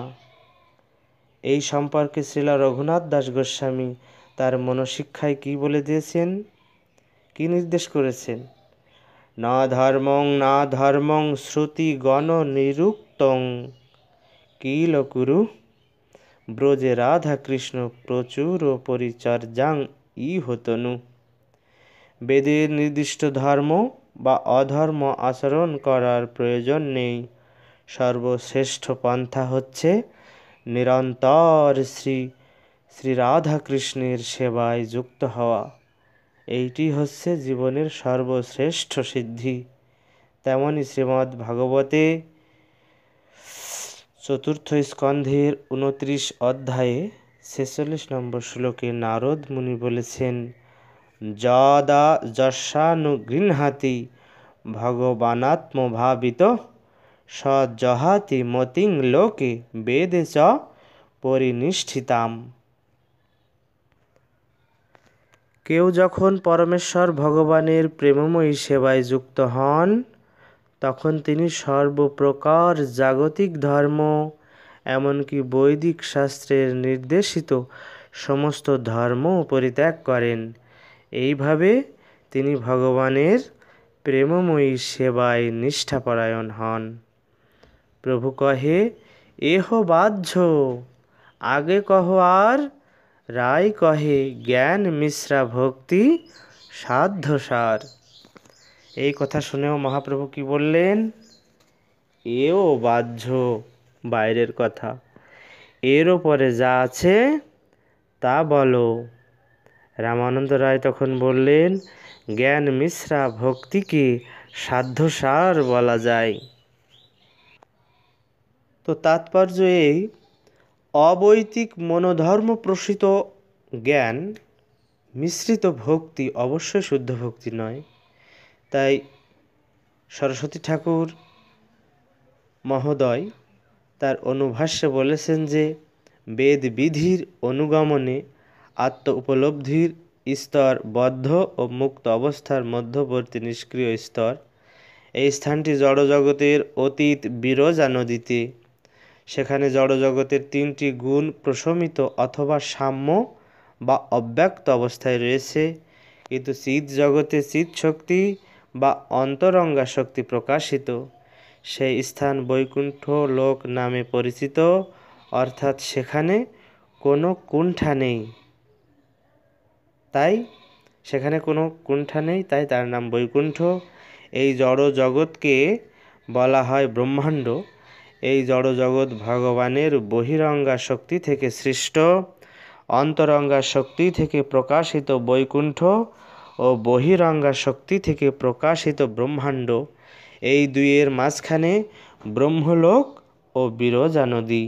যে সমস্ত জীব জড় বিষয়ে বিরক্ত এবং যারা জড় বৈচিত্র্য অস্বীকার করে নির্বিশেষ ব্রহ্মে লীন হয়ে যেতে চায়, এই বিরজা নদী এবং ব্রহ্মলোক তাদের আশ্রয়স্থল। যেহেতু এই স্থান দুটি বৈকুণ্ঠলোক বা চিৎ জগতে অবস্থিত নয়, তাই মহাপ্রভু তাদের বাহ্য বলে ঘোষণা করেছেন। ব্রহ্মলোক এবং বিরজা নদীতে বৈকুণ্ঠের অনুভূতি হয় না। কঠোর তপশ্চর্যার ফলে ব্রহ্মলোক এবং বিরজা প্রাপ্ত হওয়া যায়, কিন্তু সেই স্থানে ভগবানকে উপলব্ধি করা যায় না এবং ভগবৎ সেবার মহিমা উপলব্ধি করা যায় না। এই চিন্ময় জ্ঞান ব্যতীত কেবলমাত্র জড় বিষয়ে বিরক্তি জড় অস্তিত্বের আর একটি দিক মাত্র। চিন্ময় দৃষ্টিভঙ্গিতে তা বাহ্য। শ্রী চৈতন্য মহাপ্রভু যখন এই প্রস্তাবটিকেও বাহ্য বলে প্রত্যাখ্যান করলেন, তখন রামানন্দ রায় জ্ঞান মিশ্রা ভক্তিকে আরও উন্নত স্তরের শুদ্ধ বস্তু বলে প্রস্তাব করলেন। তাই তিনি ভগবদ্গীতার 18 অধ্যায়ের 54 শ্লোকে নিম্নোক্ত শ্লোকটির উল্লেখ করলেন। ব্রহ্মভূত প্রসন্নাত্মা ন শোচতি ন কাঙ্ক্ষতি সম সর্বেষু ভূতেষু মদ্ভক্তিং লভতে পরাম। ভগবদ্গীতায় ভগবান বলেছেন, যিনি ব্রহ্মভূত স্তরে অধিষ্ঠিত হয়েছেন, তিনি তৎক্ষণাৎ পরম ব্রহ্মকে উপলব্ধি করতে পারেন এবং সমস্ত অভাব মুক্ত হয়ে প্রসন্ন হন। তিনি কোনো কিছুর জন্য শোক অথবা আকাঙ্ক্ষা করেন না। তিনি সমস্ত জীবের প্রতি সমভাবাপন্ন। সেই স্তরে তিনি আমার শুদ্ধ ভক্তি লাভ করেন। তো ভগবদ্গীতায় বলা হয়েছে, অভেদ ব্রহ্মবাদ রূপ জ্ঞান চর্চার দ্বারা স্বয়ং প্রসন্ন আত্মা শোক ও বাঞ্ছারহিত এবং সর্বভূতে সমভাবযুক্ত ব্রহ্মতা লাভ করে পরে আমার পরাভক্তি প্রাপ্ত হয়। এই সর্বভূতে সমভাবযুক্ত ব্রহ্মতা লাভ করে পরে আমার পরাভক্তি প্রাপ্ত হয়। তার অর্থ এই যে, পূর্বে কর্ম মিশ্রা ভক্তির উল্লেখ হয়েছিল, তার থেকে উৎকৃষ্ট হল জ্ঞান মিশ্রা ভক্তি। প্রভু কহে এহ বাহ্য আগে কহ আর, রায় কহে জ্ঞান শূন্যা ভক্তি সাধ্য সার। এই কথা শুনে মহাপ্রভু বললেন, এও বাহ্য, এরপরে যা আছে তা বলো। রামানন্দ রায় বললেন, জ্ঞান শূন্যা ভক্তি সাধ্য বস্তুর সার। তো জ্ঞান মিশ্রা ভক্তিতেও অস্মিতা এবং তার বৃত্তি শুদ্ধ বৈকুণ্ঠস্থ বা বৈকুণ্ঠ উদ্দিষ্ট নয় বলে তাও বাহ্য। জড় ধারণা থাকলে তা সে অনুকূল হোক বা প্রতিকূলই হোক, সেই সেবা চিন্ময় নয়। তা জড় কলুষ থেকে মুক্ত হতে পারে, কিন্তু তাতে মনোধর্ম প্রসূত জ্ঞানের উপস্থিতি থাকায় তা সর্বতোভাবে নির্মল নয়। সম্পূর্ণভাবে নির্মল হতে হলে সমস্ত জড় ধারণার অতীত হতে হবে। জড় অস্তিত্ব অস্বীকার এবং বৈকুণ্ঠে স্থিতি এক বস্তু নয়। জড় অস্তিত্ব অস্বীকার করার পরেও চিন্ময় অস্তিত্ব যথা সৎ চিৎ আনন্দ উপলব্ধি নাও হতে পারে। যতক্ষণ পর্যন্ত না পরমেশ্বর ভগবানের সঙ্গে নিত্য সম্পর্কের উপলব্ধি হচ্ছে, ততক্ষণ পর্যন্ত বৈকুণ্ঠ জগতে প্রবেশ করা যায় না। চিন্ময় জীবন জড় আসক্তি রহিত ভগবৎ সেবা পরায়ণ জীবন। তাই মহাপ্রভু রামানন্দ রায়কে বলেছেন, জ্ঞান মিশ্রা ভক্তিরও অতীত যা সে সম্বন্ধে বলতে। শুদ্ধ ভক্ত সর্বতোভাবে পরমেশ্বর ভগবানের শ্রীপাদপদ্মে শরণাপন্ন এবং তার প্রেমের দ্বারা কেবল তিনি অজিত শ্রীকৃষ্ণকে জয় করেন। সর্বতোভাবে শ্রীকৃষ্ণের শরণাগত হওয়ার মাধ্যমেই কেবল শুদ্ধ ভক্তি স্তর প্রাপ্ত হওয়া যায়। তা শ্রীমদ্ ভাগবতের এই শ্লোকটিতে প্রতিপন্ন হয়েছে। এই শ্লোকে গোবৎস হরণ করার ফলে শ্রীকৃষ্ণ কর্তৃক ব্রহ্মার দর্প চূর্ণ হলে ব্রহ্মা শ্রীকৃষ্ণের একান্ত শরণাগত হয়ে স্তব করেছেন। এই শ্রীমদ্ ভাগবতের 10ম স্কন্ধের 14 অধ্যায়ের 3 নম্বর শ্লোকে ভগবান বলছেন, ব্রহ্মা বলছেন, হে ভগবান, নির্ভেদ ব্রহ্মচিন্তারূপ জ্ঞান চেষ্টাকে সম্পূর্ণরূপে দূর করে যে ভক্তেরা সাধু মুখ বিগলিত আপনার কথা শ্রবণ করেন এবং কায় মনোবাক্যে সাধুপথে স্থিত হয়ে জীবনযাত্রা নির্বাহ করেন, এই ত্রিলোকের মধ্যে আপনি দুর্লভ হয়েও তাদের কাছে সুলভ হয়ে পড়েন। প্রভু কহে, এহ হয় আগে কহবার, রায় কহে প্রেম ভক্তি সর্বসাধ্য সার। সর্বপ্রকার সাধ্যের যা সাধনা করার উপযোগী তার ভিতরে সার কি? প্রেম ভক্তি। তখন মহাপ্রভু যখন বলছেন, এখন সাধ্য নির্ণীত হলো বটে, কিন্তু তার থেকেও অধিক যা আছে তা বলো। তখন রামরায় বললেন, প্রেম ভক্তি হচ্ছে সর্বসাধ্য সার। এই প্রসঙ্গে ভক্তিবিনোদ ঠাকুর অমৃতপ্রবাহ ভাষ্যে লিখেছেন, এ কথা শুনে মহাপ্রভু বললেন, এখন সাধ্য নির্ণীত হলো বটে, এর সে অধিক যা আছে তাই বলো। এর অর্থ এই যে কেবল বর্ণাশ্রম ধর্ম পালন অপেক্ষা কর্মার্পণ শ্রেষ্ঠ, কেবল কর্মার্পণ অপেক্ষা স্বধর্ম ত্যাগ অর্থাৎ স্বীয় বর্ণ ধর্ম ত্যাগপূর্বক সন্ন্যাস গ্রহণ শ্রেষ্ঠ, তদপেক্ষা ব্রহ্মানুশীলন রূপ জ্ঞান মিশ্রা ভক্তি শ্রেষ্ঠ হলেও সেই সমুদায় বাহ্য। কেননা সাধ্য বস্তু যে শুদ্ধ ভক্তি তা সেই 4 প্রকার সিদ্ধান্তে নেই। তাই সাধ্য বস্তু কি? আমরা কোন বস্তুকে সাধনা করব? সাধ্য বস্তু হলেন শুদ্ধ ভক্তি অর্থাৎ কৃষ্ণ প্রেম। তা সেই 4 প্রকার সিদ্ধান্তে কিন্তু নেই। আরোপ সিদ্ধা, সঙ্গ সিদ্ধা ভক্তি কখনোই শুদ্ধ ভক্তি বলে পরিচিত হয় না। স্বরূপ সিদ্ধা ভক্তি একটি পৃথক তত্ত্ব, তা কর্মার্পণ, কর্মত্যাগরূপ সন্ন্যাস ও জ্ঞান মিশ্রা ভক্তি থেকে নিত্য পৃথক। সেই শুদ্ধ ভক্তির লক্ষণ এই যে তা অন্যাভিলাষিতা শূন্য, জ্ঞান কর্মাদির দ্বারা অনাবৃত, আনুকূল্যভাবে কৃষ্ণানুশীলন। তাই সাধ্য বস্তু, কেননা সাধ্য অবস্থায় এটাকে দেখতে পেলেও সিদ্ধ অবস্থায় এটাকে নির্মল রূপে দেখা যায়। তাই সাধ্য বস্তু কি? যে অন্যে অভিলাষ শূন্য হয়ে জ্ঞান কর্মাদির দ্বারা অনাবৃত, আনুকূল্যভাবে কৃষ্ণ অনুশীলন। তাই সাধ্য বস্তু, কেননা সাধ্য অবস্থায় এটাকে দেখতে পেলেও সিদ্ধ অবস্থায় এটাকে নির্মল রূপে দেখা যায়। মহাপ্রভুর শেষ প্রশ্নের উত্তরে রায় রামানন্দ বললেন, প্রেম ভক্তি সর্বসাধ্য সার। শুদ্ধ ভক্তি প্রথম অবস্থায় শান্ত ভক্তি রূপে প্রতীত হয়। তাতে শ্রীকৃষ্ণের প্রতি মমতা বুদ্ধি থাকে না। জঠরে যতক্ষণ পর্যন্ত তীব্র ক্ষুধা পিপাসা থাকে ততক্ষণ ভক্ষ পেয় বস্তু সকল সুখদায়ক হয়। তেমনি আত্মবন্ধু ভগবানের নানা উপচারে পূজা হলেও তা প্রেমযুক্ত হলেই ভক্তদের হৃদয় আনন্দে দ্রবীভূত হয়। কি বলছেন? জঠরে অর্থাৎ আমাদের উদরে যতক্ষণ পর্যন্ত তীব্র ক্ষুধা পিপাসা থাকে ততক্ষণ ভক্ষ মানে খাওয়ার যোগ্য বস্তু বা পান করার যোগ্য পেয় বস্তু সকল সুখদায়ক হয়।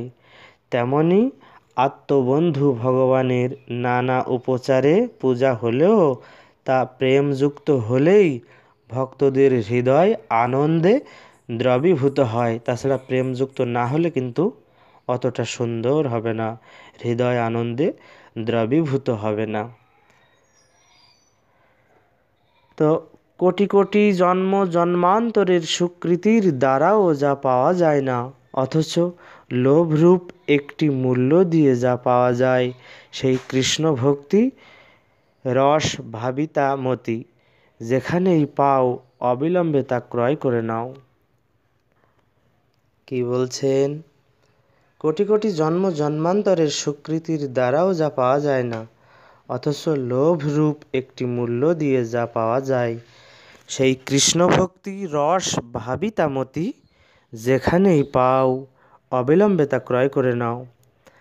তা পূর্ববর্তী শ্লোক দুটি শ্রীল রূপ গোস্বামীর পদ্মাবলিতে 13 এবং 14তে অন্তর্ভুক্ত হয়েছে। প্রথম শ্লোকটি শ্রদ্ধামূলক বৈধি ভক্তির সূচনা করছে, দ্বিতীয়টি লোভমূলক রাগানুগা ভক্তির সূচনা করছে। এরপর এই রাগানুগা ভক্তি অবলম্বন করে রামানন্দ রায়ের কথিত বচনগুলি ব্যবহৃত হবে, অর্থাৎ এখন থেকে তিনি রাগ ভক্তি সিদ্ধান্ত অবলম্বন করছেন এবং বৈধি ভক্তির কথা পরিত্যাগ করলেন। রাগানুগা ভক্তির উদয় না হওয়া পর্যন্তই শাস্ত্রলিখিত বিধিগুলির অনুশীলনের প্রয়োজন, কিন্তু রাগ ভক্তির উদয় হলে তখন আর বিধির প্রয়োজন থাকে না। তার একটি দৃষ্টান্ত হচ্ছে সাগরের দিকে নদীর প্রবাহ, এই গতি কেউ বাধা দিতে পারে না। তেমনি হৃদয়ে শুদ্ধ কৃষ্ণ ভাবনামৃতের যখন বিকাশ হয় তখন তা স্বতঃস্ফূর্তভাবে শ্রীকৃষ্ণের শ্রীপাদপদ্মের দিকে ধাবিত হয় এবং কোনো কিছু আর তাকে বাধা দিতে পারে না। এখন থেকে রামানন্দ রায় যা কিছু বলবেন তাই রাগ ভক্তি ভিত্তিক। চৈতন্য মহাপ্রভু তাতে সম্মত হবেন এবং তিনি এই বিষয়ে তাকে গভীর থেকে গভীরতর তত্ত্ব প্রকাশ করতে বলবেন। প্রভু কহে, এহ হয় আগে কহ আর, রায় কহে দাস্য প্রেম সর্বসাধ্য সার। এ পর্যন্ত শুনে মহাপ্রভু বললেন, তাতে কি, কিন্তু তারপরেও যা আছে তা বলো। তার উত্তরে রামরায় বললেন, দাস্য প্রেম সর্বসাধ্য সার। স্বতঃস্ফূর্ত ভগবৎ প্রেমে যখন সেব্য এবং সেবকের মধ্যে অন্তরঙ্গ আসক্তি যুক্ত হয় তখন তাকে বলা হয় দাস্য প্রেম। এই অন্তরঙ্গ আসক্তিকে বলা হয় মমতা। এই মমতার গুরু হয় দাস্য প্রেম থেকে। এই মমত্ববোধ না থাকলে ভগবান ও ভক্তের মধ্যে কোনো সম্বন্ধ স্থাপিত হয় না। ভগবানই আমার প্রভু, এই রূপ মমতা ভাব তাতে যুক্ত হলে সাধারণ প্রেম দাস্য প্রেমে পরিণত হয়। এই দাস্য প্রেম সাধারণ প্রেম অপেক্ষা উন্নত।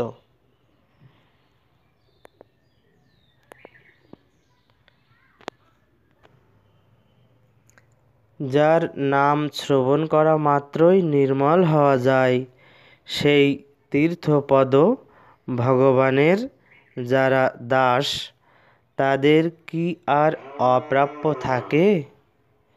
এই শ্লোকটি শ্রীমদ্ ভাগবতের নবম স্কন্ধের 5ম অধ্যায়ের 16 নম্বর শ্লোক থেকে উদ্ধৃত হয়েছে। এই শ্লোকটি, এটি দুর্বাসা মুনির উক্তি। দুর্বাসা মুনি ছিলেন ব্রাহ্মণাভিমানী মহাযোগী। তিনি মহারাজ অম্বরীশের প্রতি দেশভাব যুক্ত ছিলেন।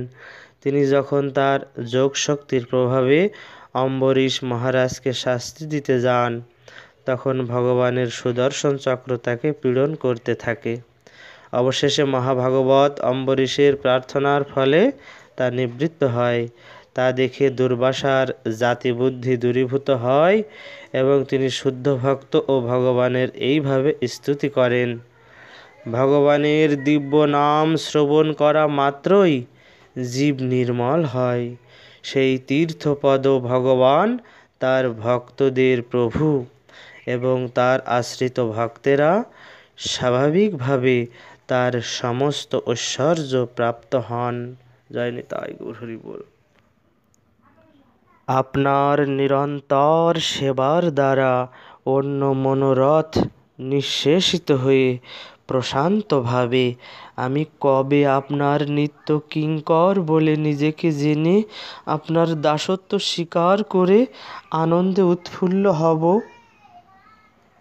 এই শ্লোকটি মহাভাগবত যামুনাচার্যের স্তোত্ররত্ন 43 থেকে উদ্ধৃত হয়েছে। প্রভু কহে এহ হয় কিছু আগে আর, রায় কহে সখ্য প্রেম সর্বসাধ্য সার। এই কথা শুনে মহাপ্রভু বললেন, আর কিছু আগে যেতে পারলে সর্বসার মিলবে। রামানন্দ রায় তার উত্তরে বললেন, শ্রীকৃষ্ণে সখ্য প্রেমই সর্বসাধ্য সার। তো তাৎপর্য এই, দাস্যপ্রেমে মমতা থাকলেও তাতে ভগবান প্রভু এই ভাবের ফলে একটি ভয় ও সম্ভ্রম সহজে উদিত হয়। সেই ভয় ও সম্ভ্রম পরিত্যাগ করে বিশ্রম্ভ অর্থাৎ একান্ত বিশ্বাসকে বরণ করতে পারলে সেই প্রেমে সখ্য প্রেম হয়। এই প্রেমে কৃষ্ণে এবং তার সখাদের মধ্যে সমতা ভাব উদিত হয়। ইত্থং শতাং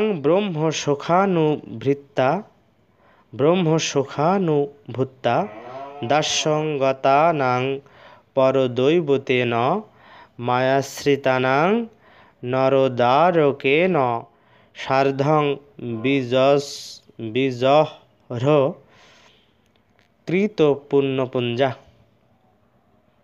নির্বিশেষবাদী জ্ঞানীরা যাকে ব্রহ্মসুখ রূপ উপলব্ধি করেন, দাস্যরসের ভক্তরা যাকে পরদেবতা রূপে দর্শন করেন এবং মায়াশ্রিতা সাধারণ মানুষেরা যাকে একটি মানব শিশুরূপে দর্শন করেন, সেই পরমেশ্বর ভগবান শ্রীকৃষ্ণের সঙ্গে বৃন্দাবনের গোপ বালকেরা জন্ম জন্মান্তরের পুঞ্জীভূত পুণ্যকর্মের ফলে সখা রূপে খেলা করছেন। জয় নিতাই গৌর হরি বল। এই শ্রীমদ্ ভাগবত সেখান থেকে দশম স্কন্ধের 12 অধ্যায়ের 11 নম্বর শ্লোক থেকে পরীক্ষিত মহারাজের কাছে সুখদেব এই উক্তিটি করছেন, শ্রীকৃষ্ণের সঙ্গে ক্রীড়ারত এবং এখানে তিনি যমুনার উপকূলে বনভোজনরত গোপ বালকদের পরম সৌভাগ্যের কথা বর্ণনা করেছেন। সেই শুকদেব গোস্বামীপাদ। প্রভু কহে এহ উত্তম আগে কহবার, রায় কহে বাৎসল্য প্রেম সর্বসাধ্য সার। শ্রী চৈতন্য মহাপ্রভু বললেন, সখ্যরস দাস্যরস থেকে উত্তম ঠিকই, কিন্তু আর একটু অগ্রগামী হলে সাধ্যসার পাওয়া যাবে। তার উত্তরে রামানন্দ বললেন, বাৎসল্য প্রেম সর্বসাধ্য সার। সখ্য প্রেমের অধিকতর উন্নত অবস্থা বাৎসল্য প্রেম। সখ্যরসে সমতা ভাব রয়েছে, কিন্তু এই সমতা যখন অধিকতর উন্নত হয়ে স্নেহে পর্যবসিত হয় তখন তা বাৎসল্য প্রেমে পরিণত হয়। সেই সূত্রে শ্রীমদ্ ভাগবত থেকে দশম স্কন্ধের 8ম অধ্যায়ের 46 নম্বর শ্লোকে নিম্নলিখিত শ্লোকটির উল্লেখ করা হয়েছে, যেখানে সুখদেব গোস্বামী নন্দ মহারাজ এবং যশোদা মায়ের গভীর কৃষ্ণপ্রেমের প্রশংসা করেছেন। নন্দ কিম করদ ব্রহ্মণ শ্রেয় এবং মহোদয়ম যশোদা বা মহাভাগা পপৌ যস্যা স্তনং হরি। হে ব্রাহ্মণ, নন্দ মহারাজ এমন কি সুকৃতি করেছিলেন যে তিনি পরমেশ্বর ভগবান শ্রীকৃষ্ণকে তার পুত্ররূপে প্রাপ্ত হয়েছিলেন, আর মা যশোদাই বা এমন কি সুকৃতি করেছিলেন যে সাক্ষাৎ পরম ব্রহ্ম শ্রীকৃষ্ণ তাকে মা বলে তার স্তন পান করেছিলেন। নিতাই গৌর হরি বল। এমন কোন সুকৃতি তাদের ছিল? নেমং বিরিঞ্চ ন ভব ন শ্রীরপঙ্গ সংশ্রয়া প্রসাদং লেভিরে গোপী যত্তৎপ্রাপ বিমুক্তিদাত। যশোদা গোপী সাধারণের মুক্তিদাতা শ্রীকৃষ্ণের কাছ থেকে যে প্রসাদ লাভ করেছিলেন তা ব্রহ্মা, শিব বা বিষ্ণু বক্ষ বিলাসিনী লক্ষ্মী দেবীও পাননি। এই শ্লোকটি শ্রীমদ্ ভাগবত দশম স্কন্ধের নবম অধ্যায়ের 20 নম্বর থেকে উদ্ধৃত। রজ্জু দ্বারা বন্ধন করতে উদ্যতা জননীকে অসমর্থা ও পরিশ্রান্তা দেখে কৃষ্ণ স্বয়ং বদ্ধ হলেন। মা যশোদার কৃষ্ণকে বশ করার এই গুণ দর্শন করে মহারাজ পরীক্ষিতকে সুখদেব গোস্বামী এই কথা বলেছিলেন। প্রভু কহে এহ উত্তম, আগে কহ আর, রায় কহে কান্তা প্রেম সর্বসাধ্য সার। মহাপ্রভু বললেন, তোমার এই বর্ণনা উত্তরোত্তর উত্তম হয়েছে ঠিকই, তবুও একেও অতিক্রম করে আর যা আছে তা বলো। তখন রামানন্দ রায় উত্তর দিলেন, শ্রীকৃষ্ণের প্রতি কান্তভাবী প্রেমের পরাকাষ্ঠারূপ সাধ্যগণের সার। তো তাৎপর্য এরকম, সাধারণ প্রেমে মমতার অভাব, দাস্যরসে বিশ্রম্ভ বা বিশ্বাসের অভাব, সখ্যরসে স্নেহাধিক্য এর অভাব, অধিক স্নেহের অভাব, এবং বাৎসল্য রসে নিঃসংকোচ ভাবের অভাব। তাই সেই সমস্ত রসে সাধ্য প্রেমের পূর্ণতা হয়নি। শ্রীকৃষ্ণে যখন কান্তা ভাবের উদয় হবে, তখনই সেই সমস্ত অভাব শূন্য সকল সাধ্যের সার একটি অখণ্ড প্রেম তত্ত্ব পাওয়া যায়। এইভাবে মহাপ্রভু রামানন্দ রায়ের মুখে ভগবৎ প্রেমের সর্বশ্রেষ্ঠ তত্ত্ব প্রকাশ করলেন। নায়ং শ্রিয়ঙ্গ উ নিতান্ত রতে প্রসাদ, সর্যসিতাং নলিন গন্ধরুচাং কুত অন্নাঃ, রসোৎসবে অশ্ব ভুজ দণ্ড গৃহীত কণ্ঠ, লব্ধা শিশাং যা উদগাদ ব্রজ সুন্দরী নাম। শ্রীকৃষ্ণ যখন বৃন্দাবনের রাসোৎসবে ব্রজ গোপিকাদের সঙ্গে নৃত্য করছিলেন, তখন ব্রজ গোপিকারা তার বাহু যুগলের দ্বারা আলিঙ্গিতা হয়েছিলেন। শ্রীকৃষ্ণের এই প্রকার অনুগ্রহ তার বক্ষ বিলাসিনী লক্ষ্মীদেবী প্রভৃতি চিৎ জগতের নিতান্ত অনুগত শক্তিদেরও লাভ হয়নি। পদ্মগন্ধা স্বর্গীয় রমণীদেরও যখন তা লাভ হয়নি, তখন এই জড় জগতের স্ত্রীলোকদের কথা আর কি বলবো। শ্রীমদ্ ভাগবতের এই শ্লোকটি দশম স্কন্ধ 47 অধ্যায় 60 নম্বর শ্লোকে উদ্ধবের উক্তি। উদ্ধব ব্রজগোপিকাদের কাছে শ্রীকৃষ্ণের বার্তা বহন করে যখন বৃন্দাবনে গিয়েছিলেন, তখন তিনি কয়েক মাস সেখানে থাকেন এবং কৃষ্ণ কথা কীর্তন করে ব্রজগোপিকাদের হর্ষ উৎপাদনের চেষ্টা করেন এবং কৃষ্ণ বিরহ সন্তপ্তা গোপীদের কৃষ্ণ প্রেম দর্শন করে তাদের পরম সৌভাগ্যের প্রশংসা করেন। পীতবসন পরিহিত এবং ফুলমালায় সজ্জিত হয়ে শ্রীকৃষ্ণ হাসতে হাসতে গোপিকাদের মধ্যে আবির্ভূত হলেন। তাকে তখন ঠিক কামদেবেরও কামদেব বলে মনে হচ্ছিল। কৃষ্ণ প্রাপ্তির উপায় বহুবিধ হয়, কৃষ্ণ প্রাপ্তি তারতম্য বহুত আছয়, কিন্তু যার যেই রস সেই সর্বোত্তম, তটস্থ হইয়া বিচারিলে আছে তরতম। কৃষ্ণ প্রাপ্তির বহুবিধ উপায় আছে এবং কৃষ্ণ প্রাপ্তির বহুবিধ তারতম্য রয়েছে, কিন্তু যার যেই রস সেইটি সর্বোত্তম, তটস্থ হয়ে বিচার করলে তার তারতম্য বোঝা যায়। রতি উত্তরোত্তর বৃদ্ধি পেয়ে বিভিন্ন স্তরে আস্বাদিত হয়। সেই রতি ক্রমে ক্রমে চরম স্তরে পরম আস্বাদনীয় মধুর রস রূপে প্রকাশিত হয়।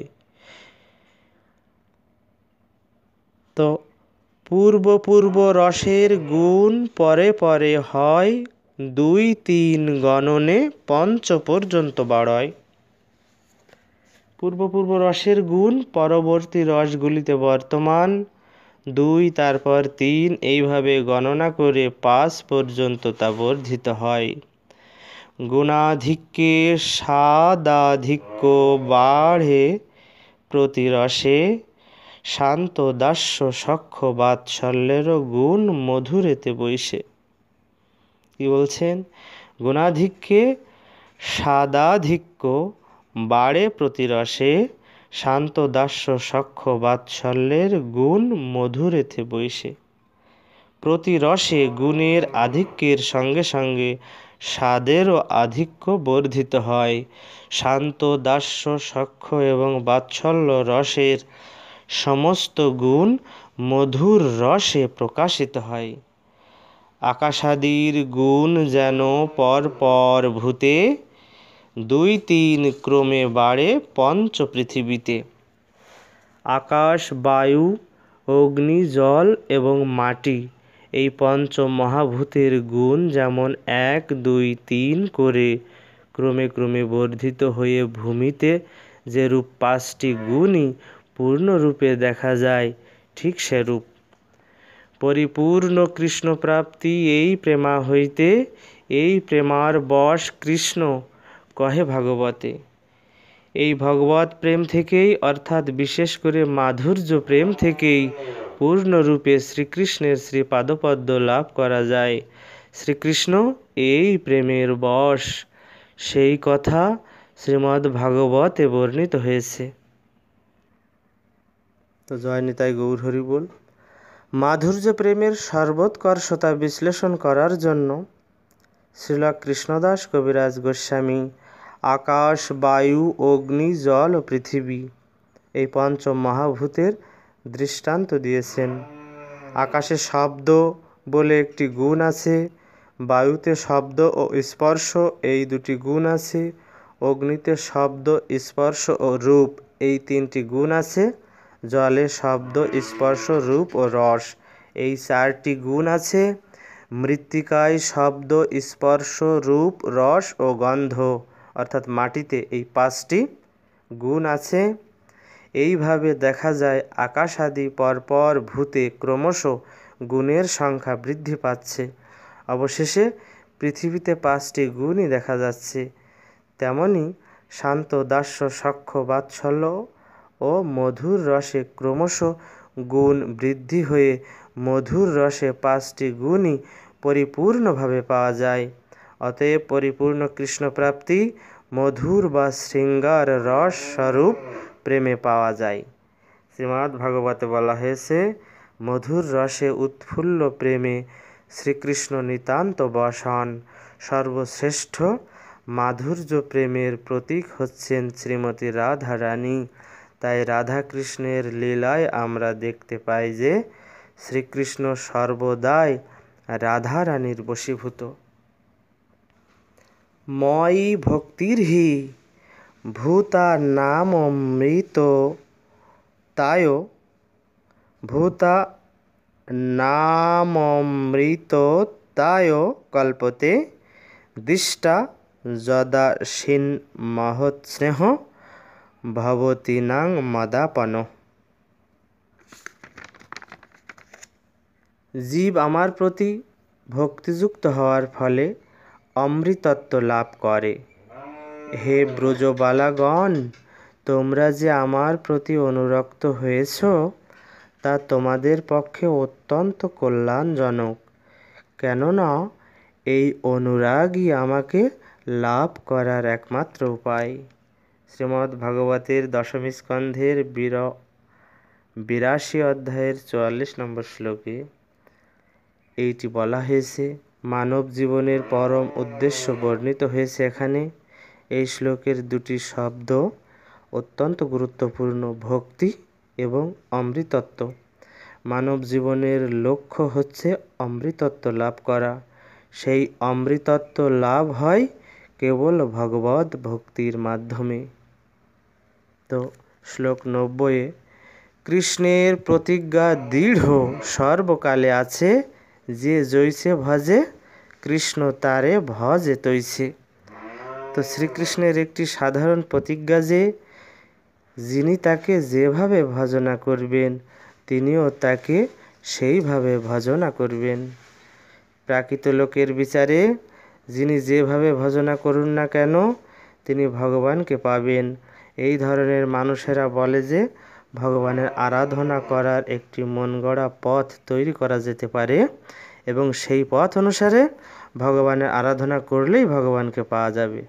কর্ম, জ্ঞান, যোগ, তপস্যা যে উপায়েই ভগবানের ভজন করা যায় তাতে কিছু যায় আসে না। তারা দৃষ্টান্ত দেয় যে কোনো স্থানে যেতে হলে যেমন তার বিভিন্ন পথ আছে তেমনি ভগবানের কাছে যাওয়ারও বিভিন্ন পথ আছে। ভগবানকে কালী, দুর্গা, শিব, গণেশ, রাম, হরি, ব্রহ্ম যে কোনো নামে ডাকা হোক না কেন একই কথা।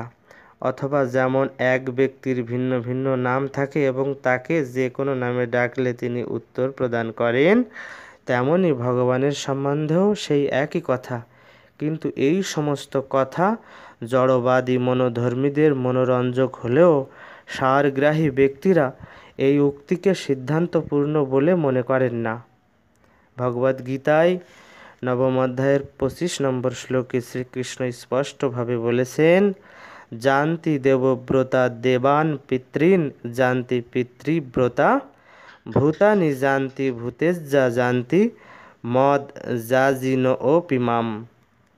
যারা যে যে দেব দেবীদের পূজা করে তারা সেই সেই দেব দেবীর লোক প্রাপ্ত হয়। যারা ভূত প্রেতের পূজা করে তারা ওই লোক প্রাপ্ত হয়। যারা পিতৃপুরুষদের পূজা করে তারা পিতৃলোক প্রাপ্ত হয়। আর যারা আমার আরাধনা করে তারা আমার কাছে ফিরে আসে। তো ভগবত ভক্তরাই কেবল ভগবানের ধামে প্রবেশ করতে পারেন। দেব দেবীর উপাসক, কর্মী, যোগী অথবা অন্য কেউ নয়। যারা স্বর্গকামী তারা বিভিন্ন দেবদেবীর পূজা করে এবং ভগবত বিমুখিনী মায়াশক্তি তাদের এই সমস্ত আধিকারিক দেবতাতেই শ্রদ্ধারূপ ফল প্রদান করে, তাকে আত্যন্তিক মঙ্গলরূপ ফল থেকে বঞ্চিত করেন এবং জন্ম মৃত্যুরূপ কর্মচক্রে কখনো স্বর্গে কখনো মর্তে ভ্রমণ করান। তাই ভগবদ্গীতার 7ম অধ্যায়ের 20 নম্বর শ্লোকে বলা হয়েছে যে দেব দেবীর পূজা তারাই করে যাদের বুদ্ধি মায়া কর্তৃক অপহৃত হয়েছে।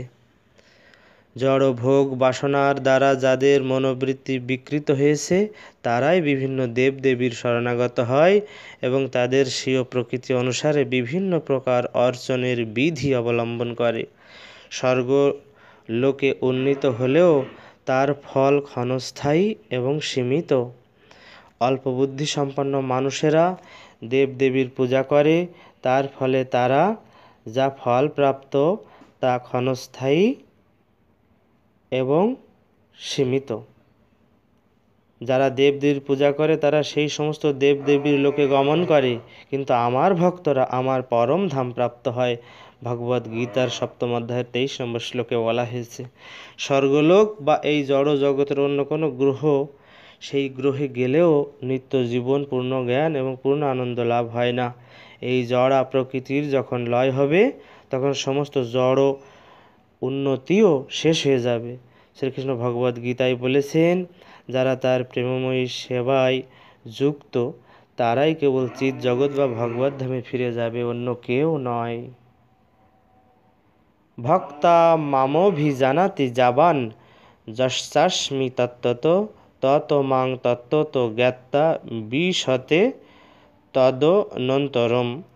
ভক্তির মাধ্যমে কেবল পরমেশ্বর ভগবানকে যথাযথভাবে জানা যায়, আর ভক্তির মাধ্যমে কেউ যখন পূর্ণরূপে কৃষ্ণ ভাবনার অমৃত লাভ করে তখন তিনি ভগবানের রাজ্যে প্রবেশ করতে পারেন। নির্বিশেষবাদীরা পরমেশ্বর ভগবানকে উপলব্ধি করতে পারে না, তাই তাদের পক্ষে তাদের প্রকৃত আলয় ভগবত ধামে ফিরে যাওয়া সম্ভব নয়। প্রকৃতপক্ষে বিভিন্ন উপায় অবলম্বন করে বিভিন্ন প্রকার ফল লাভ হয়, এমন নয় যে সমস্ত প্রচেষ্টাই এক ফল প্রদান করে। অন্যাভিলাষ শূন্যতা ভগবত ভক্তের সঙ্গে ধর্ম, অর্থ, কাম এবং মোক্ষ আকাঙ্ক্ষী ব্যক্তির তুলনা করা চলে না। শ্রীমদ্ ভাগবতে তাই বলা হয়েছে।